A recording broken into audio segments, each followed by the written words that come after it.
भारत के ओंकार है, जनता की सरकार है। एक बार फिर से, भारत के ओंकार है, जनता की सरकार है। आप जो ये एक सुर में बोलते हैं, इससे जो ऊर्जा का प्रवाह होता है वो बहुत अलग है। हमारे सांगवान खाप के तेरा के प्रधान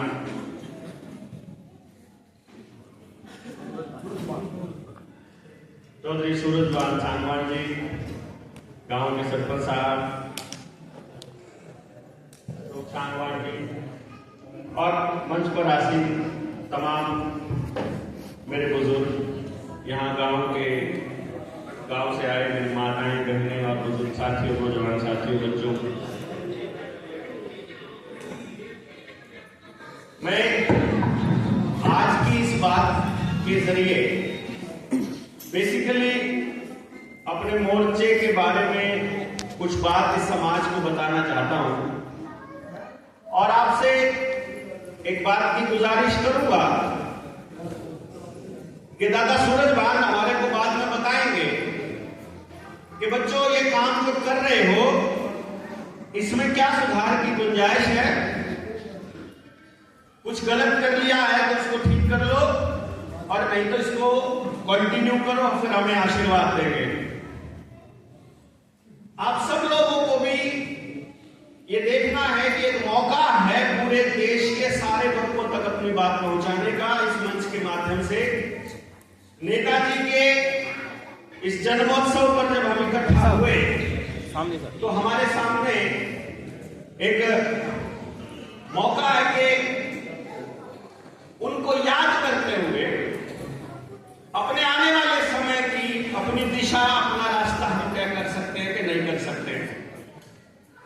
शहीदों के कभी सम्मान में, उनके जन्मोत्सव पे या कभी उनके शहीदी दिवस पर हम लोग इकट्ठा होते रहते हैं, भाषण देते हैं कि उनके सपनों का भारत बनाने के लिए फिर से संकल्प लेंगे, फिर घर जाकर के भूल जाते हैं। मैं आपसे गुजारिश करूंगा कि ये समय अब भूलने का नहीं है, ये समय अब इस बात को यहीं पर छोड़कर जाने का नहीं है, बल्कि जितने भी लोगों से जो बातें आपने अभी तक पाई हैं उनको लेकर के आगे काम करने का, शुरुआत यदि आप सोचो तो वो करने का एक समय है। जो भी बात मैं बोलूंगा वो किसी तथ्य को किसी दूसरे तथ्य से जोड़ते हुए बोलूंगा और इसलिए आज के इस कार्यक्रम की प्रासंगिकता आपको समझ में आएगी कि क्यों हमने ये दिन चुना ये सब बातें करने के लिए। ये किताब जिसका जिक्र अभी साथी कर रहे थे, रुपया मूल्य का मापक या शोषण का साधन, घनश्याम वर्मा जी ने अपनी रिसर्च, जो पुराने लोगों ने रिसर्च की थी उसके दम पर इसके लेखक हैं। मुझे इसका सह लेखक उन्होंने बनाया। इसमें जब इसको लिखते समय पुणे की आरबीआई के आर्काइव से जो हम दस्तावेज लेकर आए, उन दस्तावेजों के आधार पर जो वित्त मंत्रालय ने हमको लिख कर दिया, उसके आधार पर मैं आपको कुछ बात बताने जा रहा हूं। आपके बच्चों का जीवन सीधा सीधा इस बात से जुड़ा हुआ है जो आज हम करने वाले हैं, और आपको ये तय करना है कि ऐसे ही चलते रहें या थोड़ी सी और गति बढ़ानी पड़ेगी। यदि लगे कि रास्ता भटक गया है समाज, तो एटलीस्ट गली में खड़ा होकर चिल्ला तो सकते ही हैं कि भाई गलत रास्ते जा रहे हो, गलत रास्ते जा रहे हो, गलत रास्ते जा रहे हो। जिसको समझ में आ जाए एक पल के लिए रुककर सोचेगा तो सही रास्ते पर जाने की बात तो तब होगी जब समाज ये मान लेगा कि गलत रास्ते पर है। वरना ये इत्तेफाक नहीं हो सकता कि हर घर में बीमारी, हर घर में डिप्रेशन, हर घर में झगड़ा, हर घर में विस्थापन, हर कोई गांव छोड़कर भागना चाह रहा है। शहर में किसी के लिए जगह मिल नहीं रही है, भाईचारे के लिए जगह बची नहीं है, राजनीतिक तंत्र हावी होता जा रहा है, प्राइवेट कंपनियां घुस गई हैं, घरों के आगे एक एक चीज उनके हिसाब से चल रही है, तो ये इत्तेफाक नहीं हो सकता, ये किसी बहुत बड़े गेम प्लान का हिस्सा हो सकता है। वरना ऐसे कैसे होगा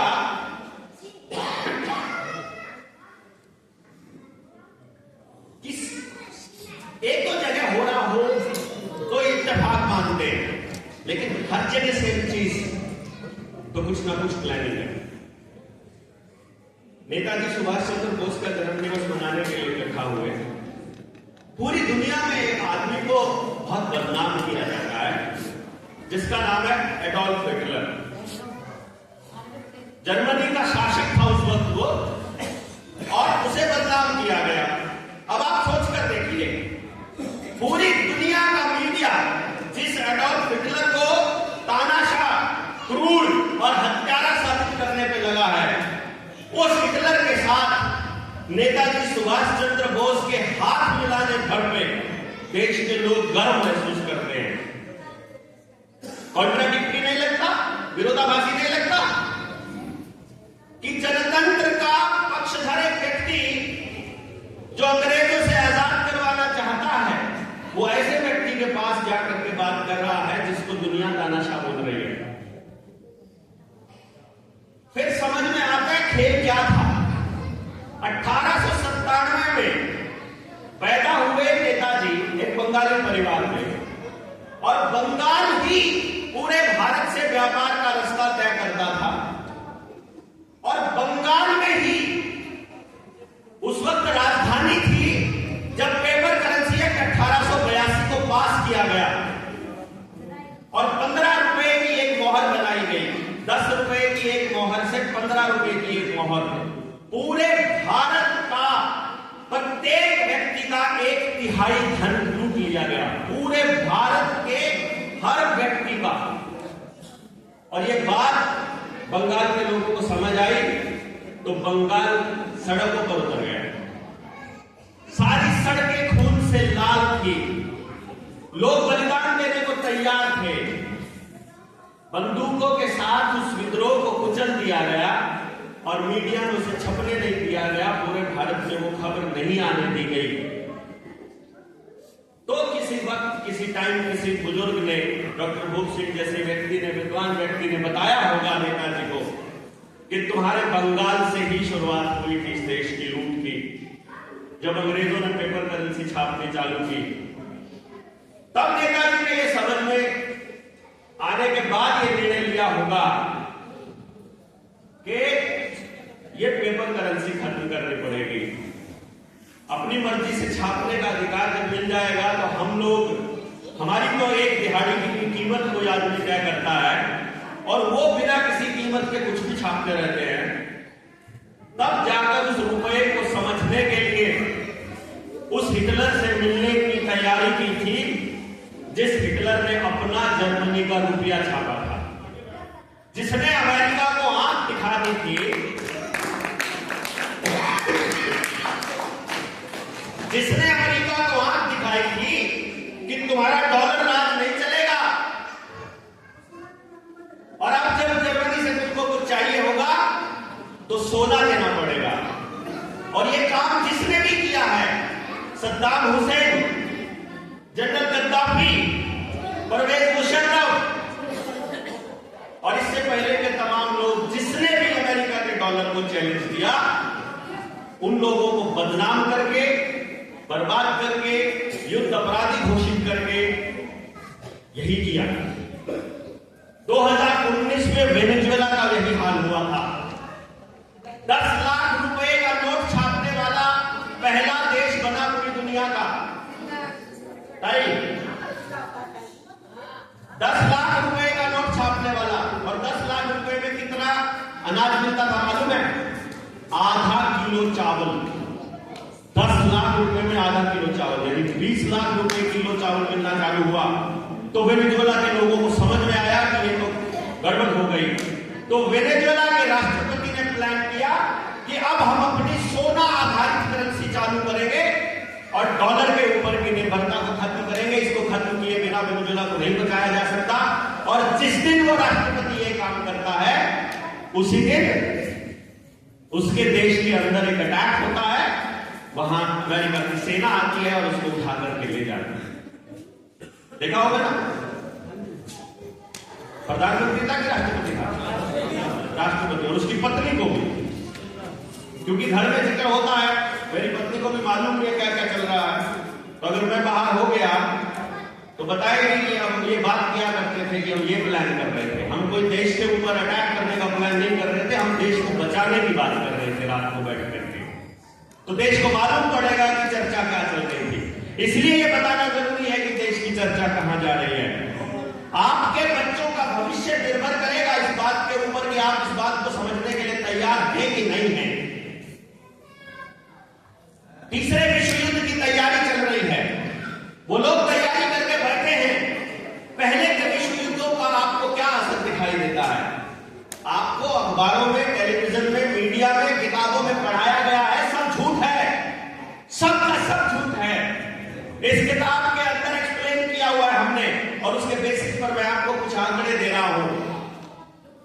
आज से 2026 साल पहले इस भारत में इतना रुपया, इतना धन, इतना अनाज, इतनी समृद्धि है कि पूरी दुनिया में वो पहले नंबर पर आता है। पूरी दुनिया में जीडीपी में, एक्सपोर्ट में, उत्पादन में, हर चीज के उत्पादन में पहले नंबर पर आता है। उसकी लड़ाई चाइना के साथ है। पूरी दुनिया का 48% तक का एक्सपोर्ट अकेला भारत कर रहा है।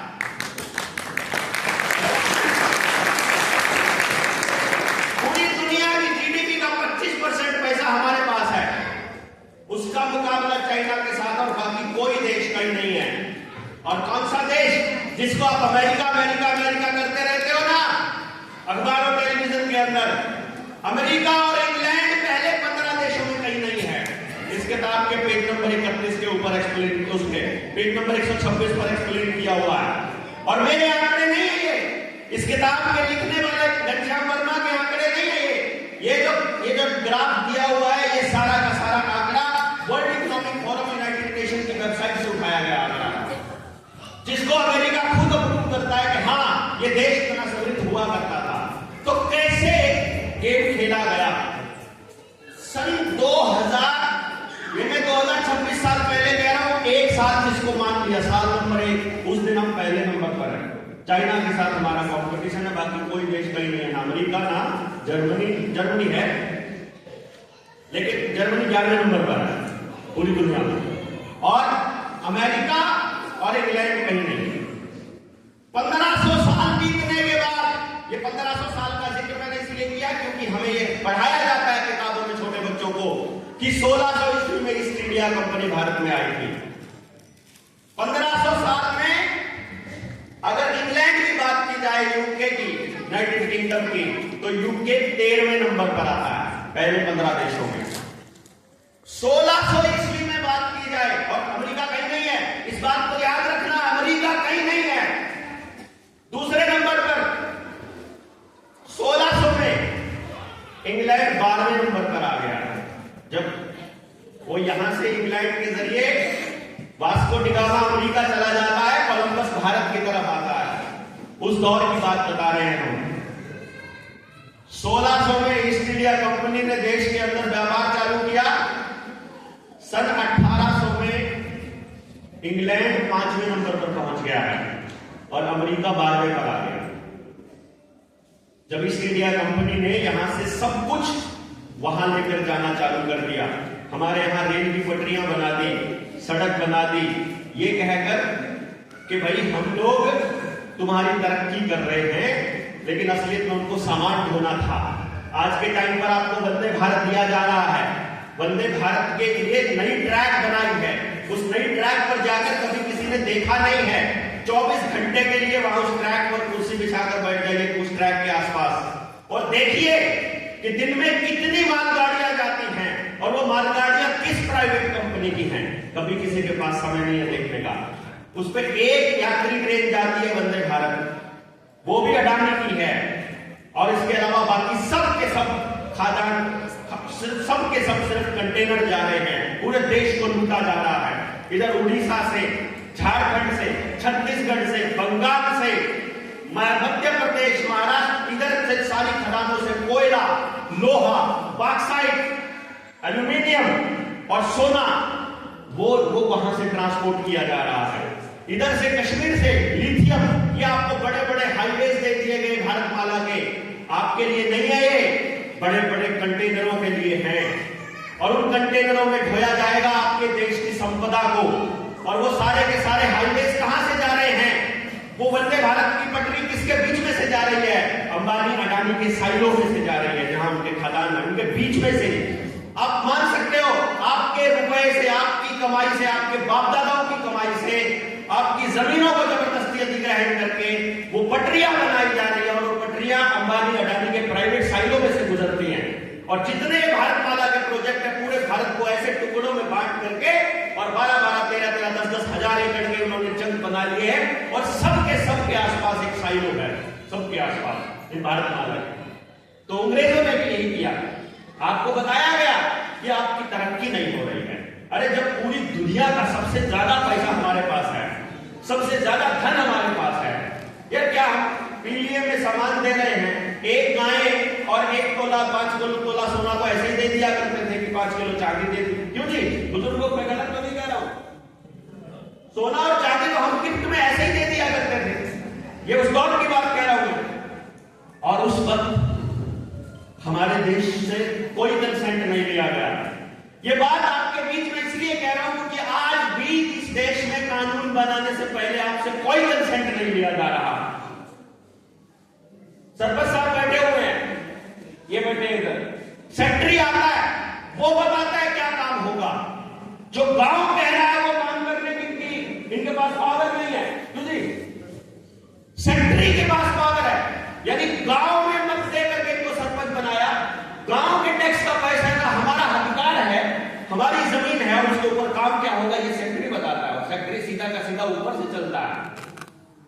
अब सोचकर देखिए, आपका एमएलए, आपका एमपी आपने नहीं चुना हुआ, वो एक पॉलिटिकल पार्टी जो किसी ना किसी बिजनेसमैन की रखैल है, उस पार्टी का एक नुमाइंदा, वो अपना नुमाइंदा चुनकर भेजते हैं। आपके गांव में चॉइस है कि ये 10 चोर आपके सामने खड़े हैं, इन 10 में से कोई एक चुन लो। वो लोग बैठ करके तय करते हैं कि आपके लिए क्या कानून बनेगा। मेरे लिए कानून बन रहा है, वो कह रहे आईपीसी को बदलकर बीएनएस कर रहे हैं, भारतीय न्याय संहिता कर रहे हैं, क्योंकि अंग्रेजों का बनाया कानून था। अंग्रेजों का बनाया कानून था, भारत के संविधान ने स्वीकार कर लिया। हमसे ना संविधान बनाते समय पूछा गया, ना आप बीएनएस बनाते समय पूछा गया। पूछा गया आपसे? किसी से पूछा नहीं गया। पहली बात, जो पार्टी सरकार में है उसके पास मत जितने पड़े हैं, टोटल वोटिंग भी अगर 60% हुई है पूरे देश में, उसका 30-35% उसको वोट मिले हैं। उस 30-35% वोट से सरकार बनी है। और उसमें से भी उनकी राय नहीं ली गई है। उस पार्लियामेंट के मेंबर ने भी आपसे नहीं पूछा है कि आपके लिए कानून बना रहे हैं, आपको मंजूर है कि नहीं है, और वो पास हो गया। जैसे ही कानून 1882 में पास हुए थे, ऐसे ही कानूनों के विरोध में नेताजी खड़े हुए थे। अब मैं इस खेल को थोड़ा सा आगे बढ़ाता हूं। 1914 में पहला विश्व युद्ध शुरू होता है, क्योंकि आज जो तीसरा विश्व युद्ध शुरू होने की तैयारी कर रहे हैं, यदि इस पर आपने खुलकर बोलना चालू नहीं किया, यदि पंचायतें करके सोशल मीडिया पे आपको बताना पड़ेगा उन लोगों को, यदि आपने नहीं बताया तो ये बर्बादी कंटिन्यूअस रहेगी। आपको ये बताना पड़ेगा कि युद्ध मेरे नाम पर नहीं होना चाहिए, मैं नहीं चाहता ये युद्ध। आप चाहते हो क्या? पूरे गांव में किसी से पूछोगे युद्ध चाहता है क्या? नहीं चाहता। पाकिस्तान से पूछोगे नहीं चाहता। चाइना के लोगों से पूछोगे नहीं चाहता। ये नेता चाहते हैं। नेता क्यों चाहते हैं? क्योंकि कंपनियां चाहती हैं। कंपनियां क्यों चाहती हैं?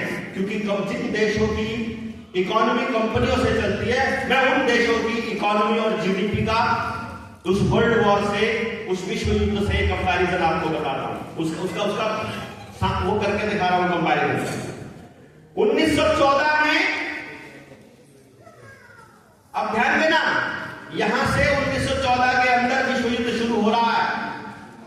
वक्त शुरू होने से पहले अमेरिका 11वें नंबर पर है, इंग्लैंड तीसरे नंबर पर पहुंच गया है और इंडिया चौथे नंबर पर पहुंच गया।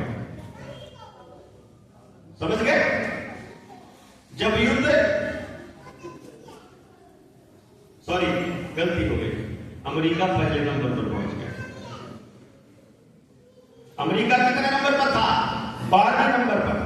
1800 में अमेरिका 12वें नंबर पर है और विश्व युद्ध जब शुरू होता है तो अमेरिका पहले नंबर पर है, इंग्लैंड तीसरे नंबर पर है और भारत चौथे नंबर पर। यानी पहले नंबर पर आने वाला देश अब चौथे पर आ गया है जब विश्व युद्ध शुरू होता है। 4 साल तक युद्ध चलता है। इस 4 साल के युद्ध के बाद हमारा जो हाल होता है वो ये होता है कि 1918 में नई बीमारी आती है, जुखाम की बीमारी। अभी थोड़े दिन पहले आई थी ना एक कोरोना जिसको बोला था, इसी बीमारी का नाम 1918 में उन्होंने इन्फ्लुएंजा फ्लू बोला था, स्पेनिश फ्लू के नाम से। उन्होंने कहा महामारी है, क्योंकि जब नई व्यवस्था बनानी होती है तो महामारी और युद्ध लाना ही पड़ता है।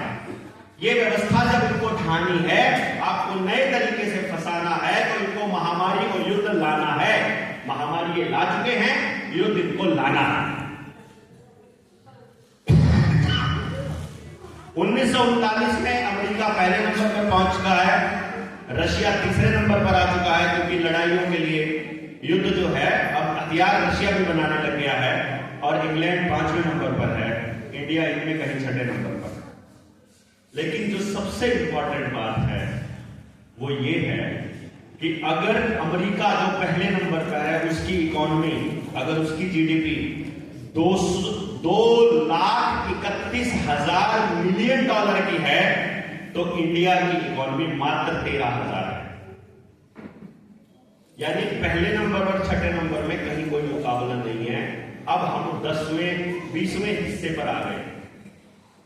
पूरी दुनिया से हमारा जो 26% की जो जीडीपी थी वहां से अब 5% पर आ गए हैं, और सारा पैसा, सारा धन, सारा अनाज हम युद्ध के हथियार खरीदने पर लगा रहे हैं। और ये तब की बात कर रहा हूं जिस टाइम पर इंग्लैंड की पार्लियामेंट के हिसाब से शासन चल रहा है। इंग्लैंड के हिसाब से चल रहा था ना, क्योंकि 1947 में होता है। 1947 में एक एग्रीमेंट होता है ट्रांसफर ऑफ पावर का। उस दिन इंग्लैंड कहता है कि अब तुम अपने नोट छाप लो, हम अपने नोट लेकर जाते हैं। और उस एक रात में इस लूट को समझिएगा कि आज हम यहां खड़े हैं 23 जनवरी को, जयंती समारोह है ये 2 शख्सियत का या 2 घटनाओं का। पहला नेताजी सुभाष चंद्र बोस का भी, और दूसरा आज जनता सरकार मोर्चा का भी 4था जयंती समारोह है। 4 साल हमारे हो गए। यानी एक रात पहले अगर हमारे पास इतना सारा सामान हो और अगले दिन सारा गायब हो जाए तो उस भारत की परिकल्पना तो मैं आपको बता रहा हूं। 15 अगस्त 1947 से पहले 14 अगस्त को इस देश में जितना सोना, चांदी और रुपया है, और उन ट्रेनों में भरकर, उन शिप में भर करके जब लाद करके दूसरे देश में लेकर जाया जा रहा है, उस टाइम पर 43 करोड़ 67 लाख किलो शुद्ध सोना यहां से ट्रांसफर हुआ एक रात में इंग्लैंड, यानी जो आजादी का नाटक था उस खेल में। और ये सब कैसे हुआ? आप लोगों को, यानी हमारे पुरखों को बोलने नहीं दिया गया। जो लूट हो रही थी, जो मनमानी अंग्रेजों की चल रही थी, उसके सामने बोलने नहीं दिया गया। अब मैंने ये जिक्र क्यों किए? बहुत इतिहास पढ़ाए जाते हैं, बड़ी सारी चीजें बताई जाती हैं, क्योंकि मैं आपके सामने कुछ बताना चाहता हूं। इस देश के लोगों के सामने अपनी बात रखना चाहता हूं, अपना दर्द, अपने मोर्चे के साथियों का दर्द रखना चाहता हूं कि हमको एक दुख है और अपने बुजुर्गों से रिक्वेस्ट है और देशवासियों से भी एक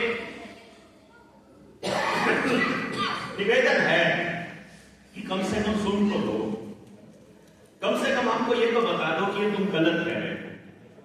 मैं नहीं कहता कि आपकी जमीन पर क्या बनना चाहिए, मैं ये भी नहीं कहता कि आपको इंजेक्शन आपके बच्चों को लगना चाहिए कि नहीं लगना चाहिए, मैं ये भी नहीं कहता कि आप क्या पढ़ाओगे क्या नहीं पढ़ाओगे। पर अगर इस देश में आजाद हम लोग हैं और इस देश आजाद भारत के नागरिक हैं, तो हमारी आजादी तो होनी चाहिए ना। बताइए, हमारी मर्जी तो होनी चाहिए ना। हमारी मर्जी के बिना किसी नेता को, किसी पार्लियामेंट को कानून बनाने का अधिकार होना चाहिए? नहीं होना चाहिए। लेकिन क्या हमसे पूछा जाता है? नहीं। कोई मैकेनिज्म है? नहीं।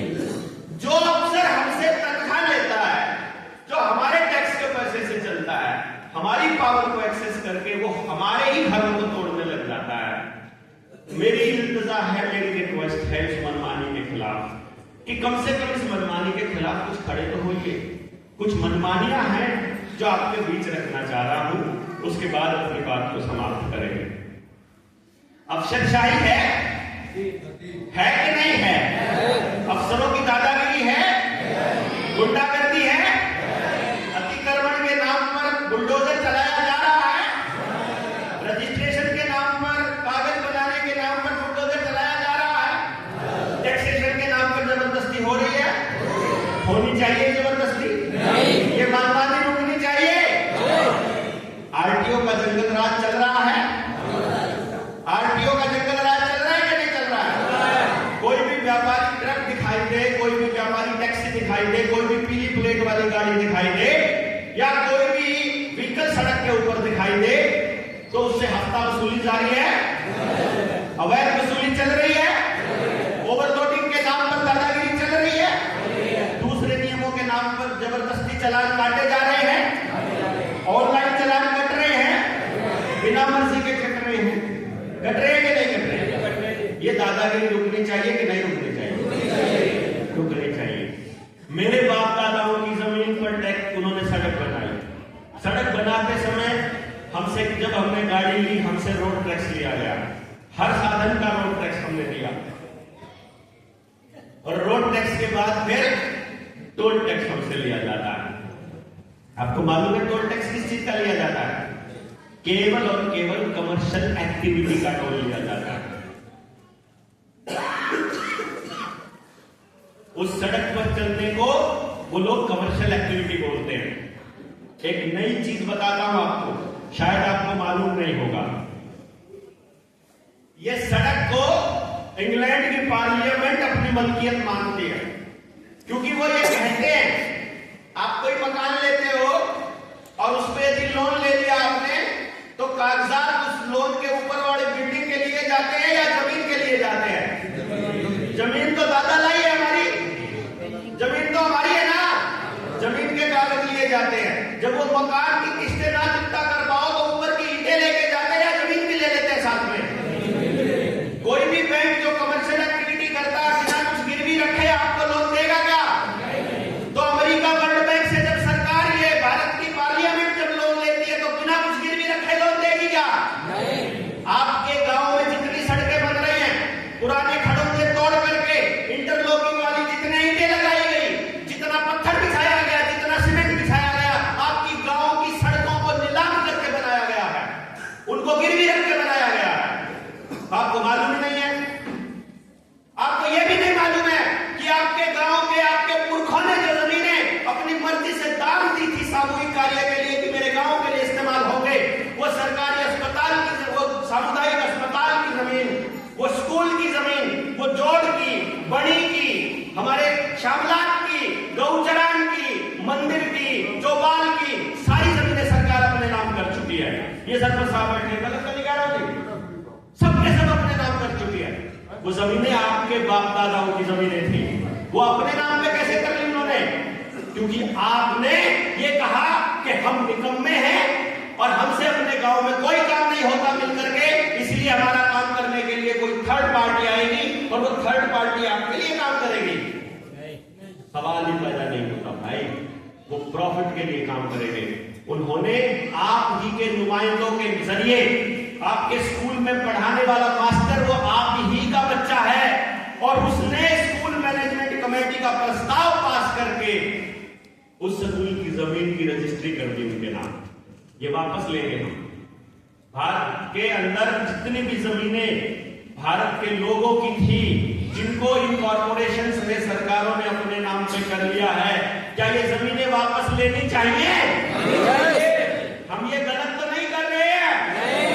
ये जमीनों के वापस अधिकार के लिए हम लोगों को एक मुहिम शुरू करनी पड़ेगी। और ये क्योंकि जमीन हमारी थी, इसके ऊपर सड़क बनाने का अधिकार, सड़क बनाने का लोन वर्ल्ड बैंक से आया है। तो वर्ल्ड बैंक ने वो जमीन अपने नाम पे गिरवी रखी है।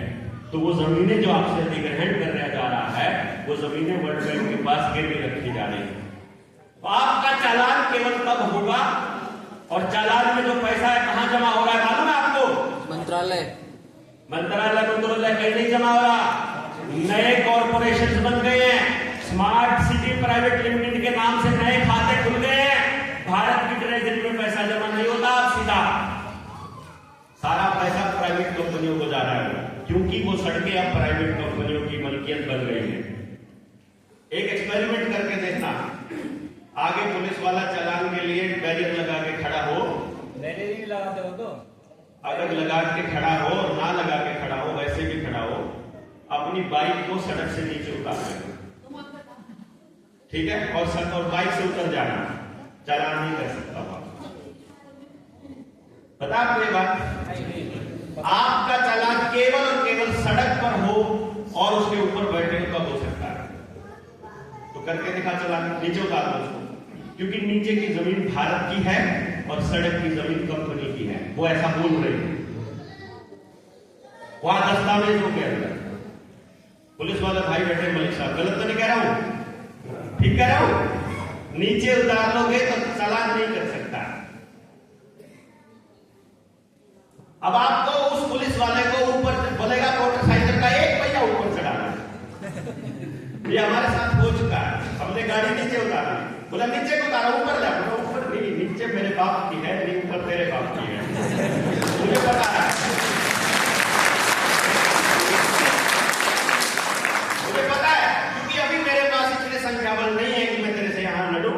तो अभी फालतू बहस नहीं करनी, मेरी गाड़ी नहीं चलेगी, मैं गाड़ी से बाहर हूं, करो चला, पॉसिबल ही नहीं है। और हम इसके ऊपर कोर्ट जाएंगे, तेरे को लपेटेंगे, तो वो बेटा जाता बेचारा, बैठ के नौकरी करने वाला डर को बहुत होता है। टोल के नाम पर गुंडागर्दी हो रही है, बंद होनी चाहिए। चलो जो देना चाहता है, मैं कह रहा हूं जो देना चाहता है, आप कह रहे हो कि सुविधा अगर होगी तो शुल्क आपको देना पड़ेगा, कोई बात नहीं, इसका हिसाब किताब भी बहुत जल्दी करेंगे हम। फास्टैग आपने नहीं लगाया है तो कह रहा है डबल लगेगा, फास्टैग भी उसी गाड़ी का लगाना पड़ेगा, दूसरा फास्टैग नहीं चलेगा। टोल की अवधि समाप्त हो गई है, टोल के ऊपर टोल लगा था, 5 साल में पैसे पूरे कर लेंगे, लेकिन टोल चल रहा है 15 साल से। सड़क बनाने में खर्चा हुआ था 600 करोड़ रुपया, और उस टोल में वहां कमा लिया है 2000 करोड़ रुपया, और वो चल रहा है कंटिन्यूअसली। और हम में से किसी के पास आरटीआई डालने का समय नहीं है, देश के पास अपने अपनी सुविधाओं को, अपने अपने संसाधनों को बचाने का कोई समय नहीं है। ये गुंडागर्दी रुकनी चाहिए कि नहीं रुकनी चाहिए? रुकनी चाहिए। इस प्रॉफिट में जिसकी जमीन थी उसका हिस्सा होना चाहिए। किसान की जमीन जो एक्वायर करी थी, इस बात को ध्यान दीजिएगा। मैं जितनी हाई टेंशन वायर जा रही हैं, जितनी सड़कें जा रही हैं, जो भी ये पार्लियामेंट में बैठे गुंडे प्रस्ताव पास करके पब्लिक प्राइवेट पार्टनरशिप के नाम पर जितनी जमीनों को एक्वायर कर रहे हैं, मैं किसानों को 2 बातें बोलता हूं सर, कि भाई अगर ज्ञान हो, अगर समझ हो तो मेरी 2 बात मान लो। पहली बात, भारत के नागरिक यदि हो तो कंपनी को बोलो मुझे भारतीय रुपया चाहिए मुआवजे में। क्या चाहिए? भारतीय रुपया। हमें इंग्लैंड की शाखा के आरबीआई में नोट नहीं चाहिए, क्योंकि इस नोट के ऊपर लिखा है मैं धारक को 100 रुपए अदा करने का वचन देता हूं। ये नोट नकली है, खड़े होकर बोल रहे हैं हम, इसीलिए नोट बंद कर रहे हैं ये। और अगर इसका सबूत आपको जानना है, इस देश में जहां जहां लोग इस आवाज को सुन रहे हैं, एक काम कर दो बस, खाली अपने गांव के, अपने आसपास के, या जहां आपका खाता है उस बैंक में जाकर एक 100 रुपए का नोट जमा करके आरबीआई के गवर्नर के नाम उस बैंक मैनेजर के सिग्नेचर करके रिसीविंग ले लो, उस कागज में लिख दो कि मैं गवर्नर के वादे के अनुसार इस 100 रुपए के नोट के बदले अपने 100 रुपए लेना चाहता हूं। लिखा है ना, मैं धारक को 10 चाय देने का वादा करता हूं, मैं धारक को 10 किलो आम देने का वादा करता हूं, मैं धारक को 100 रुपए अदा करने का वचन देता हूं। वचन दिया हुआ है ना, 100 रुपए मांगने का अधिकार तो हमको होगा ना। अरे एक बार मांग तो लो। वो बोलेगा 100 रुपए के 1-1 रुपए के सिक्के दे दे, सिक्का लीगल टेंडर है। 1-1 रुपए के नोट दे दे, नोट लीगल टेंडर है। 10-10 रुपए के 10 नोट दे दे, लीगल टेंडर है। हमको लीगल टेंडर नहीं चाहिए, हमको क्या चाहिए? जिस चीज का वो टेंडर है, जिस चीज को वो लीगली रिप्रेजेंट करता है, मुझे वो चीज चाहिए। मांग नहीं सकते क्या? नेताजी ने मांगा था, इसीलिए युद्ध अपराधी बनाया था। नेताजी ने अपने रुपए को सोने के बराबर खड़ा किया था, इसीलिए पूरे देश में सोना मांगते हुए गए थे। आजाद हिंद नेशनल बैंक की स्थापना की तो उन्होंने कहा था ये कागज के नोट तुम्हारे को बर्बाद कर देंगे। जिस घर में नोटों के लिए अपने बच्चों को बाहर भेजा है, वो बच्चा वापस नहीं आया है। ध्यान दीजिए, जिस भी आदमी ने इन नोटों के लिए काम करना चालू किया है, सबका स्वास्थ्य खराब हो चुका है, सबके घरों में डिप्रेशन और तलाक घुस चुका है, सबके घर बर्बाद हो चुके हैं, सबके, जिसने भी इस रुपए के कागज के बदले काम करना चालू किया, क्योंकि इसके पीछे कोई वैल्यू नहीं है। जब आप सारी कमाई जीरो चीज के लिए खर्च करते रहेंगे, कुएं में डालते रहोगे, तो बर्बाद तो हो गई होगे, और पूरा गांव मिलकर के ये काम कर रहा है। हम आपसे इतना कह रहे हैं कि ये कारोबार इनका बंद होना चाहिए। टोल टैक्स पर आपसे सिर्फ 10 रुपए, 20 रुपए, 100 रुपए नहीं लिए जाते हैं। समझिए, जिस दिन आप 100 रुपए जमा करते हो, 100 रुपए आम चीज नहीं है।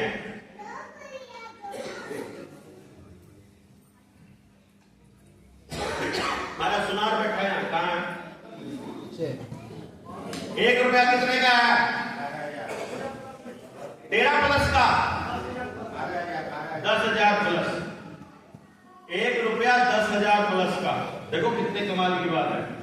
भारत का 1 रुपया और बैंकों के 10,000 रुपए के नोट बराबर हैं। जब आप जमा करते हो अपनी कमाई और बैंक से निकालते हो छपे हुए, आपके साथ लूट क्या हो रही है कि जब आप बैंक में 100 रुपए जमा करते हो, तो बैंक 10 लाख रुपए छाप लेके और उद्योगपति को दे देता है। यानी आप हर ट्रांजैक्शन में 10,000 गुना गरीब हो रहे हो, हर ट्रांजैक्शन में। तो जब आप किसी टोल टैक्स पर 100 रुपए देते हो, अपने फास्टैग से कटवाते हो, उसी टाइम वो उद्योगपति को 10 लाख रुपए छाप कर दे देता है। सोचो कितने हजारों करोड़ रुपया दिन का इकट्ठा होता है, तो कितने लाख करोड़ रुपए वो उद्योगपतियों को छाप छाप के दे रहे हैं। तो कल को आपकी जमीन का रेट वो 5 करोड़ कर दे या 10 करोड़ कर दे, उनको कोई फर्क पड़ने वाला है क्या? वो तो छाप के लेके आते हैं, उनको कोई दिक्कत नहीं है। उस रुपए की कोई वैल्यू नहीं है। वो वैल्यू वेनेजुएला की तरह इस देश में भी होने वाली है, जब 10 लाख रुपए में आधा किलो चावल मिलेगा। लेकिन चलो, हम पहले इसलिए बोल रहे हैं कि भैया जो दिखाई दे रहा है वो आपको बताना जरूरी है। आप मानो ना मानो, क्या फर्क पड़ता है? हमने अपना काम ईमानदारी से किया है। जिस दिन समझ आएगा उस दिन तो आप ये लड़ाई लड़ लेना, उस दिन तो अपने रुपए का कोई मान रख लेना, उस दिन तो उसका कोई मानक फिक्स कर लेना। इस देश में सुप्रीम कोर्ट ने 2011 में एक निर्णय दिया था, और इस देश के लोगों को उस निर्णय की अनुपालना करने के लिए दिन रात एक कर देना चाहिए। वो निर्णय ये था कि कहीं भी खदान में जो भी निकलता है, चाहे कोयला है, पत्थर है, लोहा है, लिथियम है, बॉक्साइट है, या कोई और धातु, कॉपर है, कुछ भी है, वो देश की जनता का है। ये सुप्रीम कोर्ट का आदेश है। देश की जनता का मतलब है वहां से जो प्रॉफिट है वो देश की जनता का होना चाहिए, या टेंडर देश की जनता का होना चाहिए? प्रॉफिट होना चाहिए भैया, प्रॉफिट। क्योंकि देश की ट्रेजरी में पैसा बहुत थोड़ा जमा हो रहा है।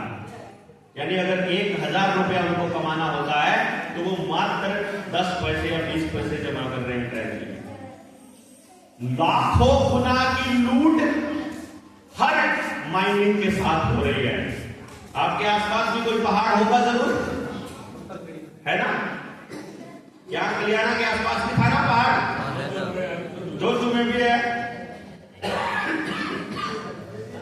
सारे गांव की अर्थव्यवस्था और आसपास के गांव की अर्थव्यवस्था वहां से चलती होती थी, जहां से भी चलती थी, क्योंकि हमारे बुजुर्गों ने जो गांव बसाने का जो डिजाइन बनाया था वो ऐसा बनाया था कि वहां जीवन यापन के लिए कोई ना कोई स्किल के लिए कुछ उपलब्ध हो, नहीं तो खेती करने के लिए हो या कोई माइनिंग से हो या कोई खनिज पदार्थ निकलते हो, कोई भी ऐसी प्राकृतिक संपदा हमारे पास हो जिसके दम पर हम जीवित रह सके। लेकिन वो सब की सब हमने कंपनियों को दे दी। तो जो सरकार में बैठे या पार्लियामेंट में बैठे गुंडे हैं, उनकी मनमानी रुकनी चाहिए कि नहीं रुकनी चाहिए? वो जो पैसा है वो देश की जनता का है कि कंपनियों का है? कभी पुलिस वालों से वास्ता पड़ा है थाने में एफआईआर लिखवाने का? हाथ खड़ा करिएगा किसी का पड़ा हो। आसानी से लिख देते हैं कि टेढ़ा काम है, बहुत टेढ़ा काम है, टेढ़ा काम है, बहुत टेढ़ा। अब आप बताइए, जो उनका काम है कि अंदर घुसते ही आपकी शिकायत को दर्ज करने का, और उस पर भी यदि आपको मुशक्कत करनी पड़ती है, तो उनकी ये गुंडागर्दी रुकनी चाहिए। आरटीआई के जवाब में वो जो गुंडागर्दी कर रहे हैं वो रुकनी चाहिए। बैंकों के लिए जो कब्जा दिलवाने का काम पुलिस वाले कर रहे हैं वो रुकना चाहिए। किसी को भी हिरासत में डालने का जो अब नया फरमान जारी कर दिया है बीएनएस में, पहले होता था कि 14 दिन की न्यायिक हिरासत में पहले भेज दिया जाता था। अब आपको शायद नहीं पता है, बीएनएस में इस तरह का अरेंजमेंट हो गया है, यदि जिसने उसको गिरफ्तार किया है वो डिनाई कर दे बेल को, तो 90 दिन तक वैसे ही अंदर से बाहर ना आए। ठीक है ना? बिना चाहे वो फिर बाद में बेकसूर साबित हो जाए, 90 दिन तक पुलिस वालों की गुंडागर्दी चलेगी। यानी उसकी मर्जी है कि कौन बाहर आएगा कौन नहीं आएगा। मैं ये नहीं कह रहा हूं कि सबके सब पुलिस वाले ये काम कर रहे हैं, लेकिन मैं ये कह रहा हूं कि जब आप अपना मकान बनाते समय इस बात का ध्यान रखते हैं कि क्या पता कभी 50 साल बाद बाढ़ आ जाए, इसलिए थोड़ी हाइट पर बना लेते हैं। क्या पता कभी 20 साल बाद गली ऊंची हो जाए, इसलिए थोड़ा भड़क करके बना लेते हैं। ऐसा ही बनाते हो ना? तो फिर आपको इतना नहीं सोचना चाहिए कि क्या पता कभी कोई गुंडा पुलिस की वर्दी में बैठ जाए उस कुर्सी पर, क्या पता कोई दुश्मन जिसमें इतनी अकल ना हो कि देश कानून से चलना चाहिए वो बैठ जाए। लेकिन नहीं, कोई बात नहीं, चालान काटना है, हिरासत में लेना है, डराना धमकाना है, उल्टा लटका के पीट देना है, सीआईए में ले जा करके कूट देना है, ये काम पुलिस वाले कर रहे हैं रेगुलरली, कर रहे हैं। इस पे लगाम लगना चाहिए, लगना चाहिए। गांव के लोग बता दें कि लगना चाहिए कि नहीं लगना चाहिए। हर किसान के साथ एक ठगी की जा रही है, उसके मर्जी के बिना उसके खेत में उगाई जा रही फसल का बीमा और उस बीमा की राशि 3 जगह से ले जा रही है, किसान के खाते से, राज्य सरकार के खाते से और केंद्र सरकार के खाते से। 3 गुना की लूट। और ये लूट इतनी है कि अगर 70,000 करोड़ रुपए का बीमा पेंडिंग है तो कंपनी ने 20 लाख करोड़ रुपया कमा लिया है। मतलब बीमे के क्लेम किसानों के पेंडिंग है, लेकिन बीमे की जो प्रीमियम है वो पहले लेके जा चुकी है। ये बीमा हमारे पास एक ऐसी स्कीम है कि गांव में किसी भी घर में कोई भी मौत हो जाए, किसी किसान की फसल खराब हो जाए, तो बीमा लोकल लेवल पर इतना बड़ा हो सकता है कि एक व्यक्ति भी भूखा नहीं मरेगा और किसी बीमा कंपनी को कोई पैसा देने की जरूरत नहीं है। लेकिन बैठकर चर्चा नहीं होती है, चर्चा नहीं होती है। आप मुझे सिर्फ इतना बताइए, क्या किसी की मैयत पर 13वीं के दिन हम लोग अपनी तरफ से मरने वाले व्यक्ति को 1000 रुपया दे सकते हैं? दे सकते हैं। गांव में कोई होगा जो नहीं दे सकता है? अगर हम जोजूकला की बात करें, जोजूकला में कितने घर हैं जी? लगभग 3000 है, ज्यादा है। हम 3000 ले लेते हैं।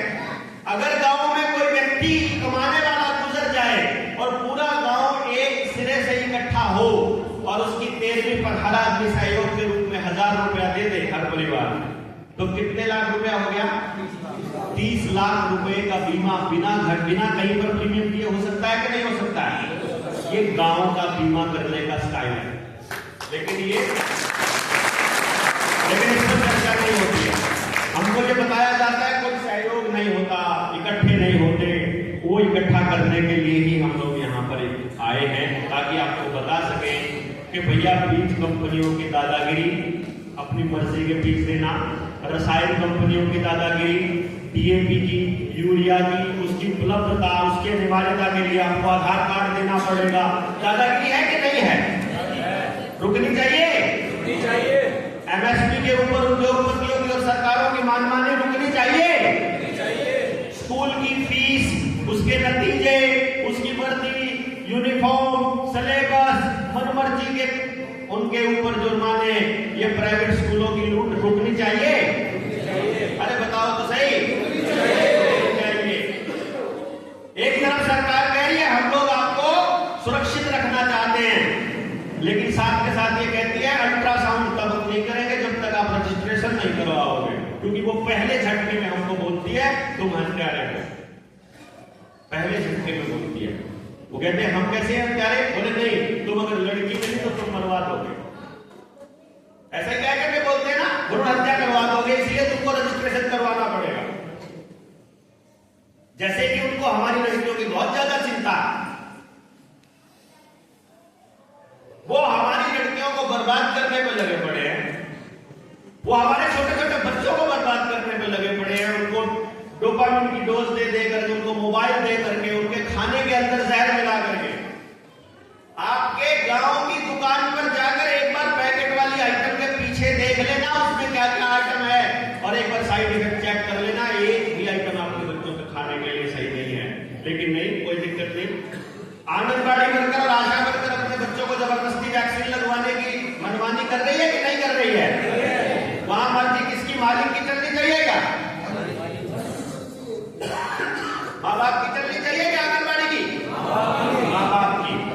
और अगर कुदरती प्रसव हो जाए तो एफआईआर हो रही है दाई के ऊपर। बच्चों को, गर्भवती महिलाओं को लगने वाली वैक्सीन के ऊपर मनमानी हो रही है। स्कूलों के अंदर, अस्पतालों में इलाज करवाने चले जाओ, स्कूल में दाखिला करवाने चले जाओ, कोई और काम करो, आधार आईडी देनी पड़ेगी, अपार आईडी बनवानी पड़ेगी, डेट ऑफ बर्थ सर्टिफिकेट बनवाना पड़ेगा। ये जबरदस्ती नहीं है क्या? जबरदस्ती नहीं है। तो जबरदस्ती किस नाम पर थोप रहे हैं कि तुम चोर हो, तुम ये फायदा लेने वाले हो दूसरे लोगों से, तुम फिर नहीं लेने वाले हो। एक बार चेक करके देखो, पूरा गांव नौकरी नौकरी नौकरी के चक्कर में पड़ गया। नौकरी की उपलब्धता, जितने बच्चे फार्म भरे हैं चेक करके देखोगे, पास का परसेंटेज 0.1% से ऊपर नहीं है। और जो बच्चे फेल हो रहे हैं 99.9% से ज्यादा, उन बच्चों के लिए किसी भी व्यक्ति के पास पूरे सिस्टम के अंदर प्रधानमंत्री है, मुख्यमंत्री है, पार्लियामेंट का मेंबर, लेजिस्लेटिव असेंबली का मेंबर जिसे एमएलए बोलते हैं, जिला पार्षद, कोई काउंसलर, कोई सरपंच, कोई मेंबर, किसी के पास स्कूल के मास्टर प्रिंसिपल या उसके मालिक कोई है स्कीम उस बच्चे के लिए जो फेल हो रहा है? कोई रोड मैप नहीं। बताइए ना। यानी कि जो बच्चे पास नहीं हो पा रहे, जो कि 99.9% है, उन बच्चों के लिए कोई भी प्लानिंग नहीं है इस समाज की। अगर ये नहीं सोचा गया तो वो बारूद बन रहे हैं, वो हमारे घरों में बैठे बैठे नशे के व्यापारी बन जाएंगे, वो सारे घरों को बेच देंगे, सारे घरों को बर्बाद कर देंगे। अभी दूरदर्शन से आए थे हम, 85% युवा नशे की गर्त में जा चुका है। और इस देश में भी, इस गांव में जोजू कला में जब हम घूमे थे, हमारी टीम ने बताया था कि दारू से लेकर के कोई ऐसा सूखा नशा लेवल ऐसा नहीं है जो इस गांव में नहीं मिलता है। नहीं मिलता है क्या जी सरपंच साहब? क्यों जी? धंधा मिलता है ना, सारा मिलता है, हर गांव में मिल रहा है। 7 लाख के 7 लाख गांव में नशे की उपलब्धता कौन करवा रही है? पुलिस, प्रशासन। और यदि गांव में नशा करने वाले एक आम नागरिक को मालूम है नशा कहां से सप्लाई हो रहा है, तो क्या सिस्टम को नहीं पता है? अगर सिस्टम को नहीं पता है तो ऐसा सिस्टम सिस्टम हमारे ऊपर राज करने के लिए सही नहीं है। रिजेक्ट करना पड़ेगा कि नहीं करना पड़ेगा? बताओ जरा। ऐसा सिस्टम रिजेक्ट करना पड़ेगा जिसको मालूम ही नहीं चलता है कि भाई कहां से नशा हो रहा है, आम नागरिक को मालूम है। और यदि उसे पता है तो इसका मतलब जानबूझकर हमारे बच्चों को बर्बाद किया जा रहा है। गलत कह रहा हूं कि सही कह रहा हूं? और ये बात आपको समझनी पड़ेगी, ये बोलना पड़ेगा कि इस सिस्टम के अंदर बैठे लोग ये चाहते हैं कि आपकी पूरी पीढ़ी नशेड़ी हो जाए। और ये बात आपको बोलनी पड़ेगी बड़े बड़े मंचों से, खुद बोलनी पड़ेगी अपनी अपनी आईडी से, लिखनी पड़ेगी आपको, इनकी विश्वसनीयता फैलानी पड़ेगी कि अगर नेता को नहीं पता है ये सब चीजें, आप किसी भी पार्टी के समर्थक हो, किसी भी पार्टी के विरोधी हो, आपके नेता को अगर ये बातें नहीं पता है तो ऐसा व्यक्ति हमारा नेतृत्व करने के काबिल नहीं है। और यदि उसे पता है तो जानबूझकर कुछ भी खराब हो रहा है, सलूशन पूछो अपने नेता से। यदि उसके पास समाधान नहीं है तो निकल बाहर, और समाधान है और तुमने नहीं किया तो मतलब तुम आज तक की जवाबदेही लो। इतनी ताकत तुमने कैसे एक्सेस की? ये क्लैरिटी के साथ, ये दिमाग के अंदर एकदम क्लैरिटी होनी चाहिए हमको, तब जाकर के बात बनेगी। पटवारी हो, तहसीलदार हो, एसडीएम हो, एडीसी हो, टीसी हो, उस कुर्सी पर बैठने के बाद दादागिरी के अलावा कुछ नहीं कर रहे हैं। सेवा कर रहे हैं क्या? आम नागरिक से मिलने का समय है उनके पास? आम नागरिक की समस्याओं का समाधान करने के लिए उनके पास है हुनर, ताकत है? जब इतने मजबूर लोग वहां पर बैठे हुए तो ऐसे लोगों को निरस्त करना पड़ेगा कि नहीं करना पड़ेगा? उनको निरस्त करके हमको ये बताना पड़ेगा कि मैं इस गांव में अगर रहना चाहता हूं, रोजू कला में,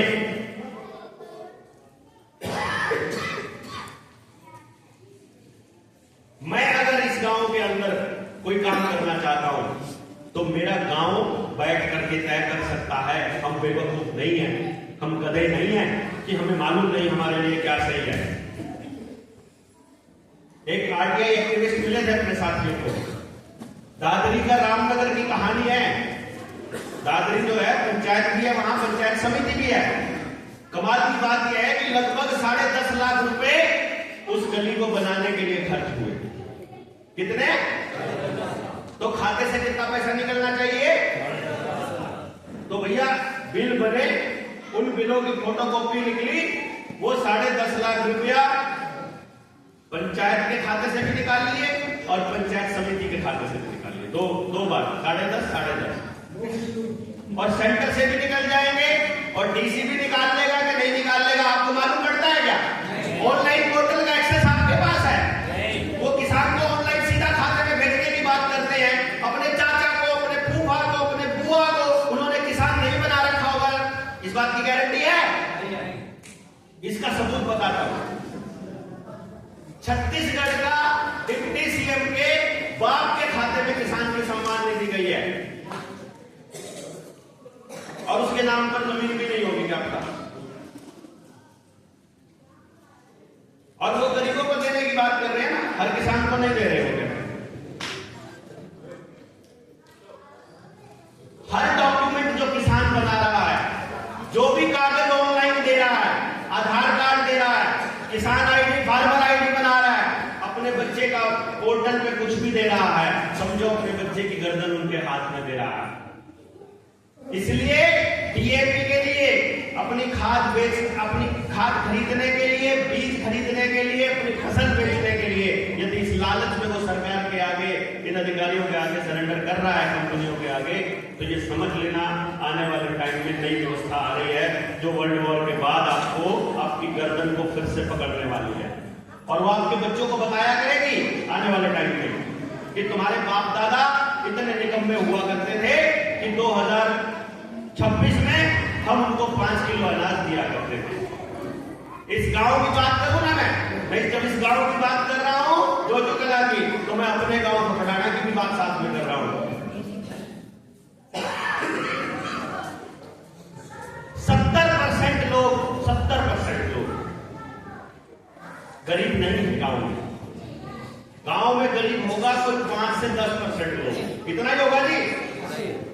लेकिन 70% लोग 5 किलो अनाज ले रहे हैं।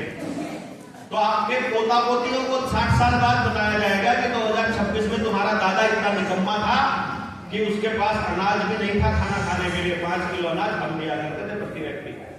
वो इतना निकम्मा था कि अपनी बेटी के पैदा होने पर पैसे लिया करता था। वो इतना निकम्मा था बेटी की शादी में पैसे लिया करता था। घर में कोई महिला विधवा हो जाए तो उसको पालने की भी उसकी औकात नहीं थी, वो विधवा पेंशन हमसे लिया करता था। घर में कोई बुजुर्ग हो जाए तो बुजुर्गों को रोटी खिलाने का भी उसके पास पैसा नहीं होता था, हमसे बुढ़ापा पेंशन लिया करता था।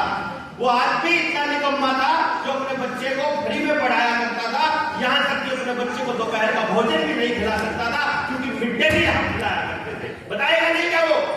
इतिहास लिखा जा रहा है, खाते में लिखा जा रहा है, ये खाता चल रहा है आपका सबका। और गाँव का पूरे भारत को बदनाम किया जा रहा है पूरी दुनिया के अंदर। किस देश के लोग भिखारी हैं, हाथ मिला करके बैठे रहते हैं, कभी किसी नाम पर कभी किसी नाम पर। उनको सिलेंडर भी फ्री में चाहिए, उनको चूल्हा भी फ्री में चाहिए, उनको अपने माँ बाप और अपने बच्चों को पालने के लिए भी पैसा हमसे चाहिए और रोटी खाने के लिए भी अनाज चाहिए। ऐसा बदनाम किया जा रहा है आप लोगों को और आप लोग इस बदनामी को सहन कर रहे हैं। लात नहीं मारते उसके बैग को, उसके कागज को, उसके झोले को, उसके अनाज को, उसके रुपए को। ये नहीं कह सकते हैं कि मेरा गांव सक्षम है, हम लोग अपनी पैदा कर लेंगे, अपनी खा लेंगे, अपने भाईचारे से रह लेंगे। हम इतनी भी कहने की हिम्मत नहीं कर पा रहे। कितने सोए हुए हैं। बहुत विचारणीय विषय है, सोचने का विषय है। यदि इसके ऊपर सोच देखा जाए, हमारी गैरत को मारा जा रहा है, हमारे सम्मान को खाया जा रहा है, हमको भिखारी बनाया जा रहा है। अन्नदाता हुआ करता था किसान, उसको अन्न भिखारी बनाया जा रहा है। अनाज दे करके 500 रुपया दे करके 6000 रुपया दे करके उसको भिखारी बना करके उसकी लाइन में खड़ा किया जा रहा है क्योंकि उसकी गैरत मरे हुआ आदमी कभी लड़ नहीं पाएगा, सीना ठोक कर कभी अपने अधिकारों की बात नहीं कर पाएगा। इसलिए उस गैरत को जिंदा करने का समय है। बैंकिंग की इतनी फ्रॉड हो रही है, प्रॉपर्टियों पे लोन पे लोन, लोन पे लोन, लाल डोरा तोड़कर आपके घरों की रजिस्ट्री करी। आपकी ये जो धर्मशाला बनी हुई है, ये अग्रवाल धर्मशाला है, बनिया धर्मशाला। मैं पूरे यकीन के साथ कह सकता हूं कि जिसने भाई ने ये धर्मशाला बनाई होगी, मुझे पता नहीं है, लेकिन वो इस गांव में नहीं रहता होगा। क्या रहता है? नहीं रहता है।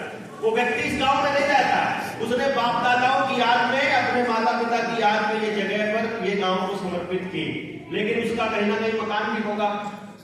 उसने अपना मकान क्लेम भी नहीं किया होगा और गांव वालों को ये भी नहीं पता है कि जब गांव वालों ने भी उसका मकान क्लेम नहीं किया तो लाल डोरा तोड़ते वक्त उसकी जमीन को भी सरकार ने अपने नाम पे कर लिया।